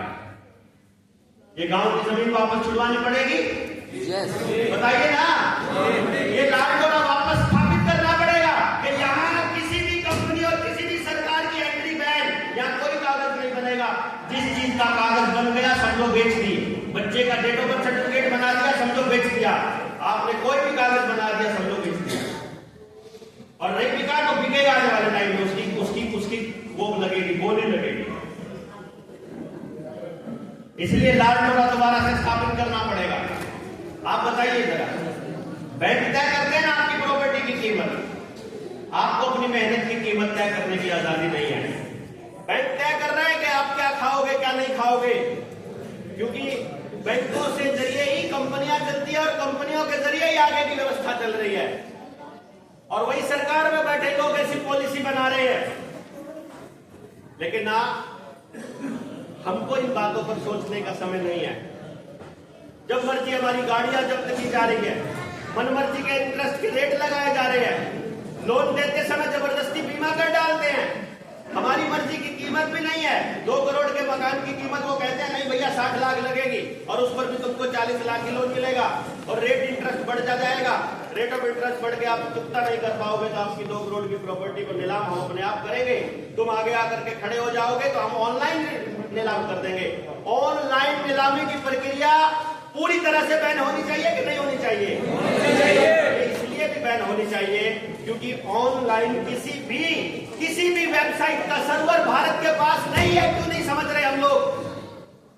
हमारा जितना डेटा जा रहा है, हमारे बच्चों के कागज, जमीन के कागज जो तहसीलदार के पास जमा हो रहे हैं, जो एडीसी के पास जमा हो रहे हैं, वो सारे के सारे दस्तावेज इंग्लैंड और अमेरिका के अंडर में यहूदियों के तरफ उनके कहने से बन रहा है। आपके पास कोई एक्सेस नहीं है, डीसी के पास कोई एक्सेस नहीं, तहसीलदार के पास कोई एक्सेस नहीं है, कोई सरपंच कोई तय नहीं करेगा गांव का आदमी। अगर आपने सारे कागज ऑनलाइन कर दिए तो जो वो तय करेंगे वही फाइनल होगा। आज के टाइम पर आपका अगर नाम की स्पेलिंग गलत हो जाए तो बोलेगा फार्मर आईडी नहीं बनेगी, क्योंकि यूनिक आईडी बन रही है। उस यूनिक आईडी के अंदर में आपको लपेटा जा रहा है। वकीलों की अपनी अलग ही टाइप की मनमानी चल रही है। वो कहते हैं ये तो केस चलेगा ही नहीं, हमारे साथ अन्याय हो रहा है, नहीं हो रहा है। वो कहते हैं जज की मर्जी है, अपनी मर्जी से चलेगा, मुंह मांगे फीस, कोई लिमिट नहीं है, जानकारी किसी को है नहीं। रुपए वाले मुद्दे पर चले जाए तो हमको बोलते हैं बलारा जी ड्राफ्ट बना के दे दोगे क्या, सिसोदिया जी ड्राफ्ट दे दोगे क्या, इसका क्या ड्राफ्ट बनेगा। डॉक्टरों की ऐसी मनमानी चल रही है, चले जाओ बीमारी में इतने टेस्ट लिख देंगे कि भैया करवाते करवाते थक जाओगे। हर टेस्ट के अंदर कमीशन, हर दवाई के अंदर कमीशन, दवाई लगनी है एक, बीमारी समझ में आ गई है, हम पूछते हैं डॉक्टर से चार क्यों की, वो बोला भैया उस एमआर का भी तो ख्याल करना है। ऑपरेशन की फीस मनमर्जी की, दूसरी फीस मनमर्जी की, आदमी मर जाता है, डेड बॉडी देने में भी, डेड बॉडी को भी 2 दिन तक लटका के रखते हैं आईसीयू के अंदर, बाद में पैसा देते हैं सब कुछ लूट जाने के बाद। जुडिशरी में जजों की मनमर्जी चल रही है, चल रही है कि नहीं चल रही है। नायब कोर्ट के साथ किस किस का वास्ता पड़ा है, किस किस का वास्ता पड़ा कोर्ट में पड़ा है, कभी पैसा दिया है वहां पर तारीख बढ़ाने का, आप खड़ा करो जिसने दिया आज तक, हर बार देते हो ना तारीख आगे पीछे करने का। अब उस जज को, उस हरामी को ये नहीं मालूम है कि तेरे यहाँ कुर्सी के बराबर में बैठा लीडर 200 रुपया लेकर के तारीख दे रहा है, ऐसा जज आपके साथ न्याय करेगा क्या, करेगा क्या बताओ आप। इस जुडिशरी सिस्टम के अंदर में आप आकर के अपने बच्चों को उनके हवाले करने जा रहे हो, अपना न्याय का सिस्टम हम नहीं बना पा रहे हैं, कैसे चलेगा। सबकी मिली भगत चल रही है, चाहे पुलिस है, प्रशासन है, बैंक वाले हैं, सबका नेता की अलग हफ्ता वसूली है। एक बार एमएलए बन जाओ तो भैया मार्केट वालों से भी हफ्ता मिलेगा, दुकान वालों से भी हफ्ता मिलेगा, रेडी पटरी वालों से भी हफ्ता मिलेगा, माइनिंग चल रही है पत्थर की वहां भी हफ्ता मिलेगा, सोने की माइनिंग चल रही है वहां भी हफ्ता मिलेगा, हर टोल टैक्स के अंदर हिस्सेदारी हो जाएगी, हर कंपनी चलाने का पैसा देगी। ये नेता की अपनी दादागिरी चल रही है, पुलिस वालों के साथ अलग से सेटिंग नेता की अलग चल रही है, और वोट के टाइम पर पैसा दे करके वो ईवीएम में सेटिंग करके सब गड़बड़ हो रही है।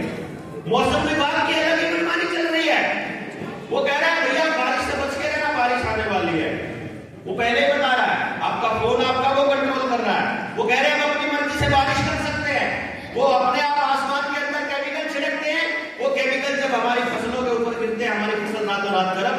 कल ठीक थी, रात को बारिश हुई, अब आपकी बारिश हो गई है ना, आप जितनी सरसों यहाँ लगा रखी है ना यहाँ पे आपने, है ना, जितनी भी सरसों, आप 1 हफ्ते के बाद बताना आपकी सरसों की हालत क्या बन है, क्योंकि आपको नहीं मालूम है। आसमान में बारिश से पहले जब मौसम बन रहा होता है तो वो एक सफेद सी लाइन आती है, जहाज के पीछे केमिकल डाल करके छिड़का जाता है जिस जगह पर जो फसल हो रही है। अभी यहाँ हमारे हिमाचल के साथी है, घंटा साहब बैठे हुए हैं, संजीव भाई है, रोडू के इलाके से है, सेब का वहां बिजनेस है, सेब का किसान होता है। आज के टाइम पर जब बर्फ की जरूरत थी वहां पर, वहां गर्म मौसम था, हिमाचल गर्म था, हमारा हरियाणा ठंडा चल रहा था। हम लोग जब आए वहां से, अभी आशीष गया पिछले हफ्ते, वहां गर्मी इतनी ज्यादा है और यहाँ पर ठंड हो रही है। जहां ठंड चाहिए वहां गर्मी हो रही है, जहां बारिश नहीं चाहिए वहां ज्यादा पड़ रही है, जहां चाहिए वहां नहीं हो रही है। ये मौसम विभाग अपने आप से डैम बना करके पानी रोक करके क्लाइमेट चेंज का प्रोपेगेंडा चला रहा है। अगर वहां पार्लियामेंट में बैठे लोगों को ये नहीं पता है कि भैया ये एक आदमी एक कार लेके चल रहा है, ये जो अगर इनकी गाड़ियां अगर पोल्यूशन फैला रही है तो 10 लोग 50 लोग जो 50 कारों में निकलते हैं, इन 50 लोगों के लिए एक बस का अरेंजमेंट तो हो सकता है कि नहीं हो सकता है, हो सकता है ना। अगर अच्छी बसें हो, हमारी सामुदायिक बसें हो, समाज की बस हो और टाइम पर चलती हो, टाइम पर पहुंचती हो, कोई आदमी गाड़ी नहीं निकालेगा।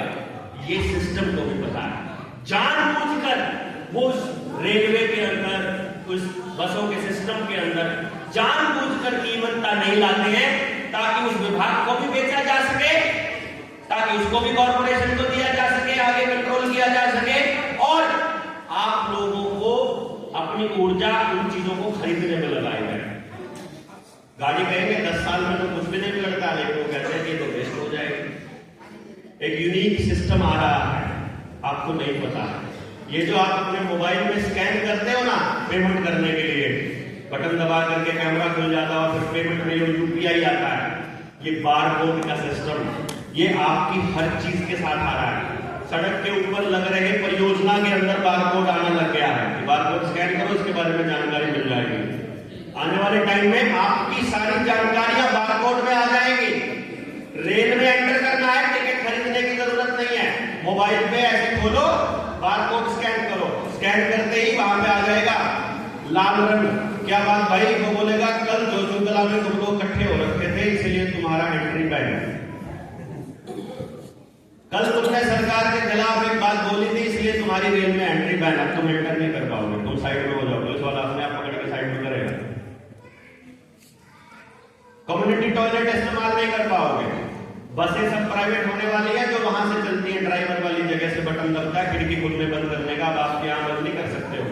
अब वहां पर बारकोड होगा, ट्रैवल ही नहीं कर पाओगे, आपकी गाड़ी स्टार्ट ही नहीं होगी। नई गाड़ियां किसके पास है? 2025 के बाद की गाड़ियां, 24 के बाद की, सब ऑटो किल स्विच है ना सबके अंदर। ऑटो किल स्विच का मतलब ये है कि कंपनी में बैठा, पुलिस में बैठा, आरटीओ में बैठा आदमी वहां से बटन दबाएगा और आपकी गाड़ी स्टार्ट ही नहीं होगी। गाड़ी आपकी स्टार्ट नहीं होगी, रेल में आपको चढ़ने नहीं देंगे। क्यों? क्योंकि तुम लोग सरकार के खिलाफ बोल रहे थे, तुम लोग अपनी व्यवस्था में आ गए थे, तुम सच्ची बात बोल रहे थे, तुम गुलामी को स्वीकार नहीं कर रहे थे, इसीलिए तुमको ये सब करना पड़ेगा। इसलिए इस ऑनलाइन के गेम से पीछे छुड़वाना बहुत ज्यादा जरूरी है। एयरपोर्ट के ऊपर जो चल रहा है, समझो वही चीज हर जगह लगाने की तैयारी कर रही है। जो चाइना में हो रहा है वो पूरी दुनिया में करने की तैयारी चल रही है। सबसे बेस्ट जो टेस्ट ट्यूब है वो एयरपोर्ट है, और हम में से बहुत से कम लोगों को एयरपोर्ट पे जाने का मौका नहीं मिलता है, इसीलिए हम लोगों को नहीं समझ में आएगा कि क्या चल रहा है। वहां आपके चेहरे से आपने एंटर किया, एंटर करते ही passport number, driving licence number, कितनी बार ट्रैवल किया है, कहां से हो, कि पिछली बार कब आए थे, कहीं किसी के साथ बदतमीजी तो नहीं की थी, कितनी एफआईआर इसके नाम पर है, कितना ट्रैवल करता है, खाते में कितना पैसा है, अनाज कितना लेता है, जमीन कितनी है, घर में कितने लोग हैं, कितने कमाने वाले हैं, कितने भिखारी हैं, सबकी डाटा उनके पास है। सिर्फ आपका फोटो कैमरे में आना चाहिए। इसीलिए हर पंचायत को सीसीटीवी कैमरा लगाने की दिशा में आगे बढ़ाया जा रहा है। हर सड़क के हर कोने के ऊपर सीसीटीवी कैमरा लगाने की तैयारी चल रही है। हर चीज को ऑनलाइन आपके आधार के साथ जोड़ा जा रहा है। आने वाले टाइम में आपका चेहरे का स्कैन ही आपकी सारी जानकारी दे देगा, आधार कार्ड की भी जरूरत नहीं पड़ेगी। और वो डेटा इसीलिए आपको हर 5 साल में 10 साल में अपडेट करने की बात बोल रहे हैं।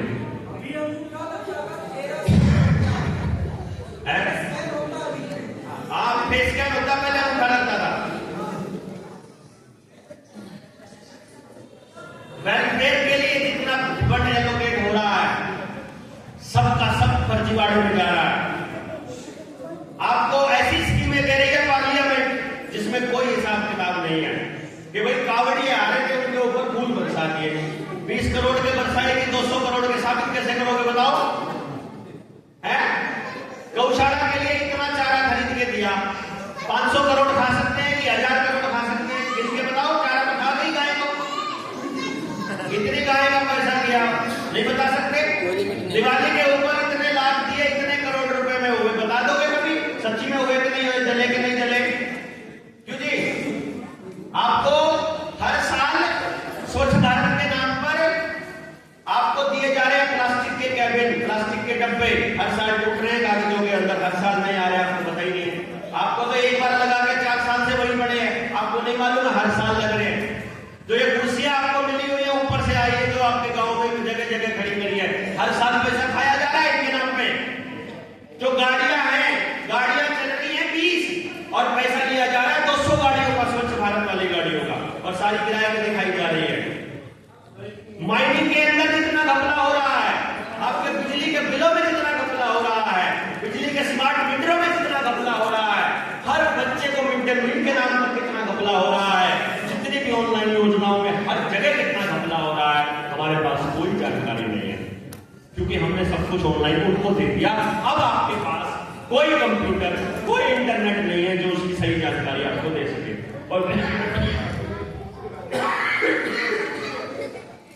आरटीआई डालकर पूछोगे तो वो जवाब नहीं देंगे।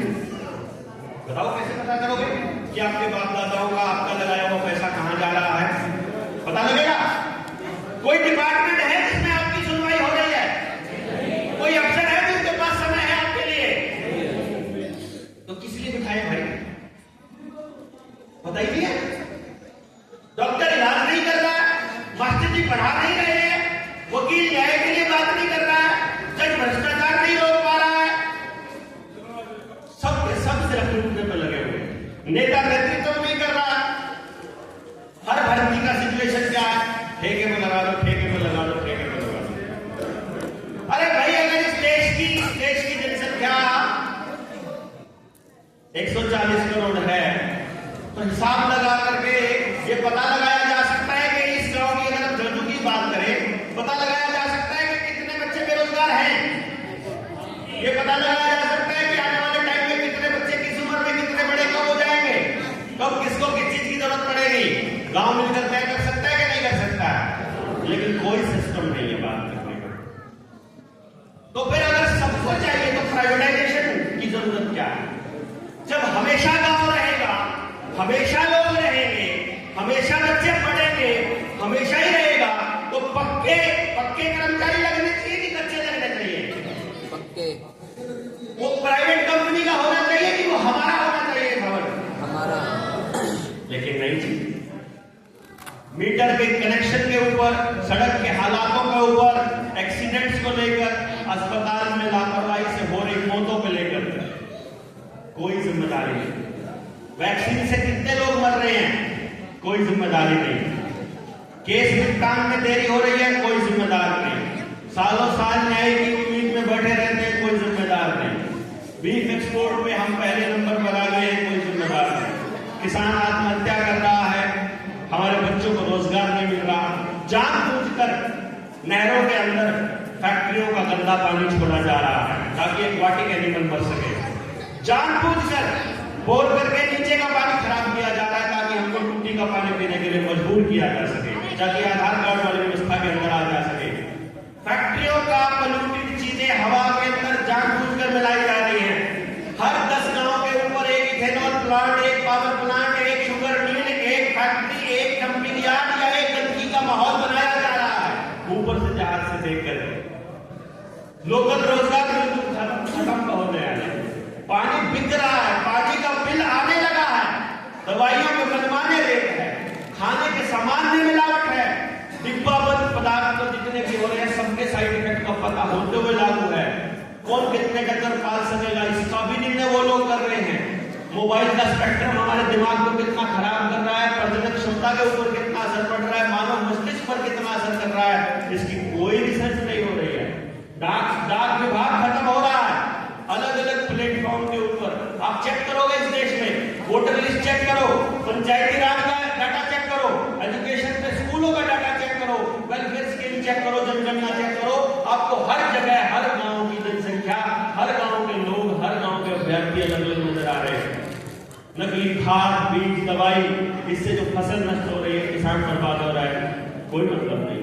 डायरेक्ट एनर्जी वेपन, गोली, लाठी, जो हमको चाहिए आंदोलन कर रहे हैं, कुछ नहीं मिल रहा, जो हम नहीं मांग रहे वो जबरदस्ती हमारे ऊपर थोपा जा रहा है।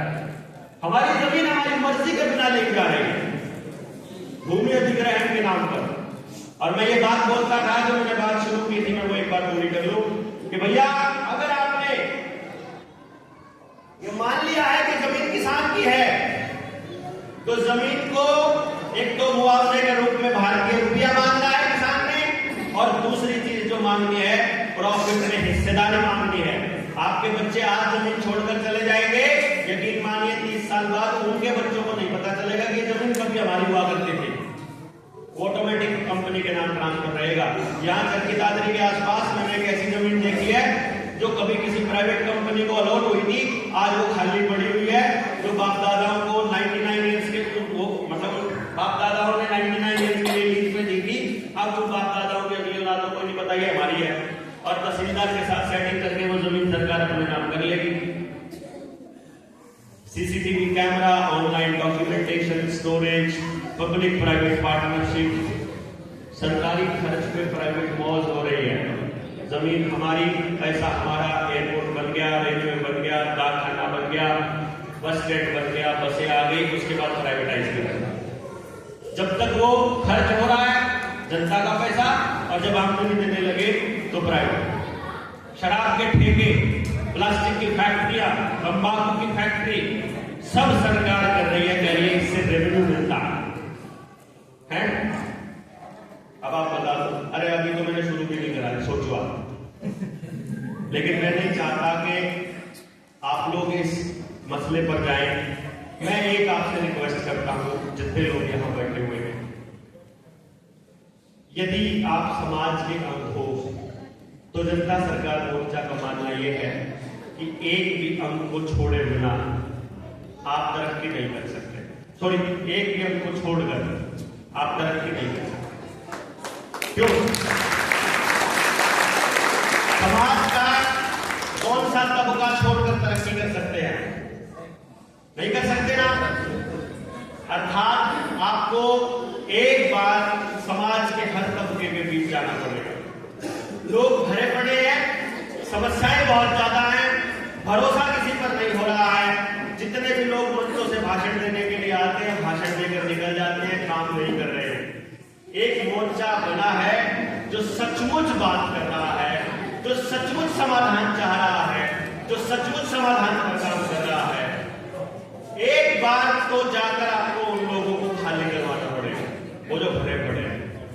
उसके बाद वो आपकी सारी बात सुनने के लिए तैयार हो जाएंगे। तो यदि इस दिशा में अगला संकल्प हम लें कि हम समाज के हर तबके की बात को जोड़ेंगे, चाहे आंगनबाड़ी वर्कर हो, आशा वर्कर हो, चाहे नर्सरी के टीचर हो, प्राइवेट टीचर हो, सरकारी हो, रेलवे है, किसान है, हर तबके को साथ लेकर के एक ऐसे समाज का निर्माण करने की दिशा में काम कर सके जिनका सपना हमारे शहीदों ने देखा था। कर सकते हैं हम लोग ये? हाँ जी, करना चाहिए। जोजू कला के इस पावन भूमि से मैं एक आह्वान कर रहा हूं हमारे 13 के प्रधान दादा सूरजमल की उपस्थिति में कि यदि आप इस सूरज गांधी की उपस्थिति, प्रधान भी है, आप एक बार इस गांव से शुरू कर लेते हैं। इस बात की गारंटी मन से दे रहे हैं हम। यदि गांव आकर के पहले बात करने को तैयार हो और खड़ा होता है, कोई भी गांव, वो कहता है कानून के हिसाब से चलकर इन अंग्रेजों की बनाई व्यवस्था को अपने हाथों से ढहाने का, बल्कि इन्हीं के हाथों से ढहलवाएंगे, गांव के एक भी व्यक्ति का कर्जा नहीं रहने देगा, इसकी गारंटी जनता सरकार मोर्चा लेता है।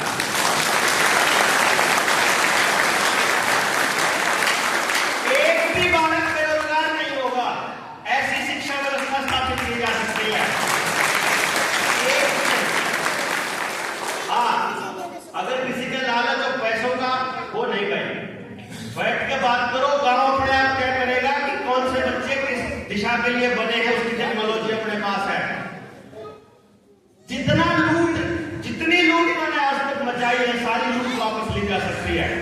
जितनी जमीनें लेके चले गए हैं, सारी जमीनें वापस आ सकती है। किसान वापस समृद्ध बन सकता है। भारत फिर से पहले नंबर की जीडीपी बन सकती है। हर गांव में, हर घर में उत्पादन आधारित व्यवस्था बनाई जा सकती है। इस बात को आपको समझना पड़ेगा। अगर आप लोग इस बात को नहीं समझेंगे, बात नहीं करेंगे तो नहीं बनेगा। हाँ, आज यदि गांव इकट्ठा होकर के कोई प्रयास शुरू करता है तो मोर्चे के साथी जगह जगह से, हर जगह से आए। कोई ऐसा स्टेट नहीं है, हिमाचल से, मध्य प्रदेश से, उड़ीसा से, बंगाल से, यूपी से, पंजाब से, बस कोई स्टेट है ही नहीं, महाराष्ट्र से, जहां से लोग हमारे बीच नहीं बैठे, जिनको मैं देख रहा हूं। और उनको रिप्रेजेंटेशन यहां अगर आया है तो पूरे देश में मोर्चे की जलाई हुई अलग वो जा रही है। हमारे मुद्दे लोग समझ रहे हैं, सुन रहे हैं। हाँ, क्योंकि मटेरियल इतना है। अभी मैंने जो बोला है वो मैंने ज्यादा मुद्दे नहीं उठाए जो लिख रखे हैं, लेकिन आपको यही इतने ज्यादा लग रहे होंगे कि यार सच्ची में इतनी सारी चीजें खराब होकर चल रही हैं। समय की कमी में और आप लोगों की सुविधा को देखते हुए हमने इसको होल्ड पे रखने का फैसला ये लिया है कि एक काम कर लीजिए, जब गांव की इस यात्रा में निकलेंगे, गांव को समृद्ध बनाने की इस यात्रा में निकलेंगे, शहीदों के सपनों का भारत बनाने की इस यात्रा में निकलेंगे, तो आप साथ के साथ बोलते लिखते लाएंगे। 23 मार्च का जो कार्यक्रम हम करने वाले हैं, जहां भी होगा आप सब लोगों तक पहुंच जाएगा। 23 मार्च के कार्यक्रम में यदि ये हम हर बार ये कहते हैं कि यदि हमारे पास ऐसे लोग होंगे तो ये काम हम करेंगे, यदि ऐसे लोग नहीं होंगे नहीं करेंगे, ऐसे लोगों की खोज करेंगे। हमारे मोर्चे के इस नियम को आपको हमेशा याद रखना है कि हमारे खाते में हार नहीं है। या तो हम जीतेंगे या हम सीखेंगे, या तो हम जीतेंगे या सीखेंगे। हारने का कोई मतलब नहीं है। और हम तब जीतेंगे जब सब जीतेंगे। भारत की हुंकार है, जोर जुल्म की टक्कर में जय जोहार का नारा है। भारत देश हमारा है, भारत देश हमारा है। आने वाले टाइम की लड़ाई के लिए तैयार हो। देखो, हमको सड़कों पर नहीं उतरना, सरकारों का कोई विरोध नहीं करना। हम तो अपनी व्यवस्था बनाने चलेंगे। हमको अपनी आजादी चाहिए। हमको मनमानी के खिलाफ खड़ा होने का अधिकार है।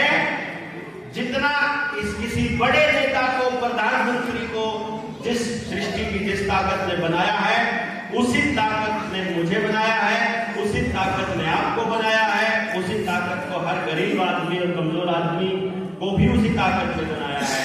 इसलिए कोई एक व्यक्ति किसी दूसरे व्यक्ति के हिसाब से नहीं चलेगा। हाँ, हम यहाँ जितने लोग हैं एक दूसरे को ध्यान में रखते हुए म्यूचुअल कंसेंट से एक दूसरे के हिसाब से चल सकते हैं। किसी को आजादी कहेंगे ना कि हमको साथ रहने के लिए जो व्यवस्था चाहिए हम बना लेंगे। और कोई भी व्यक्ति मैंने आज तक समाज में ऐसा नहीं देखा जो सुख शांति से नहीं रहना चाहता। कोई व्यक्ति मैंने ऐसा नहीं देखा जो जानबूझकर समाज की नजरों में गिरना चाहता है, जो जानबूझकर अपने समाज के लिए बुरा करना चाहता है। क्योंकि कहीं ना कहीं बैकग्राउंड में उसे भी पता है कि जो आज गड्ढा खोद रहा है, कल को उस गड्ढे में उसके परिवार का व्यक्ति भी गिर सकता है। नशा बेचने वाले व्यक्ति को सबसे ज्यादा डर इस बात का रहता है कि मेरी औलाद इस चक्कर में ना फंस जाए। गलत काम करने वाले व्यक्ति को ये डर रहता है। इसलिए मैं ये मानकर चलता हूं कि इस समाज में लुच्चे, गुंडे और बदमाश बहुत थोड़े हैं और अच्छे लोग बहुत ज्यादा हैं। अच्छे लोगों की चुप्पी की वजह से हम लोग तरक्की नहीं कर पा रहे, हम लोग सचमुच अपने सपनों का भारत नहीं बना पा रहे। इसीलिए उन सच्चे लोगों को बोलना सिखाना हमारा मकसद है।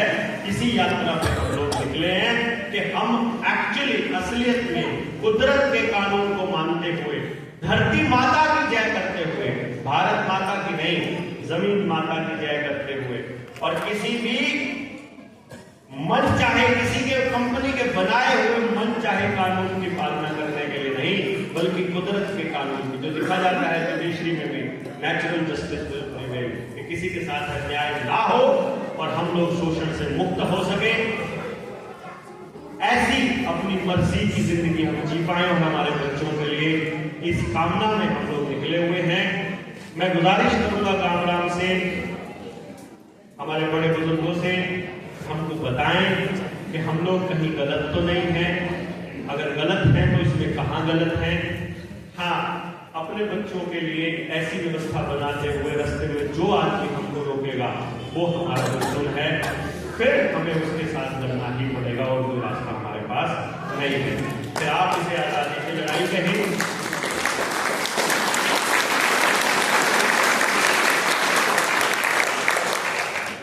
आप इसे ज्ञान युद्ध कहें, समझ हो जाएगी, समाधान हो जाएगा। क्योंकि नासमझी करके लोगों ने हमको बर्बाद किया है। हम तक गलत जानकारियां दी जा रही है, टीवी की, रेडियो की, अखबारों की, मीडिया की, मोबाइल की, सब की सारी चीजों का इलाज अपने पास है, बशर्ते कि एक बार हर गांव में कम से कम 10 लोग इन मुद्दों पर समझ रखने वाले हमारे साथ हो, ताकि हम पूरे गांव को ये समझा सके, बता सके कि अपनी व्यवस्था को कैसे क्रम वाइज बनाना है। ये व्यवस्था ऐसे नहीं बनेगी कि एक गांव को एग्जाम्पल बना के आगे बढ़ दो ना, सब जगह बर्बादी चलती रहेगी। एक झटके से ऐलान करना पड़ेगा कि जब तक हमारी बातों का कानून सम्मत, विधि पूर्वक, संतोषजनक जवाब नहीं मिल जाता, तब तक तुम्हारे राज को हम नकारते हैं और हम स्वराज की घोषणा करते हैं, हमको करना पड़ेगा। और जब तक वो लोग अपने होने को जस्टिफाई नहीं कर पाएंगे, जब तक वो हमको यकीन नहीं दिला पाएंगे कि वो हमको रिप्रेजेंट करते हैं, हमारी बात बोलते हैं और हमारे लिए काम कर रहे हैं, तब तक हमको टैक्स देना बंद करना पड़ेगा, बैंकों से अपना सारा पैसा निकालना पड़ेगा, हमको इनको सहयोग देना बंद करना पड़ेगा। और ये सहयोग देने की ना देने की अपील हम तब करेंगे जब 23 मार्च को इकट्ठा होंगे। इस 23 मार्च के इस स्वराज की घोषणा के उम्मीद में मैं आप सब लोगों से आह्वान करता हूं कि 2 महीने जहां हो, बस एक बार इस जागरण को थोड़ी हवा दे दो।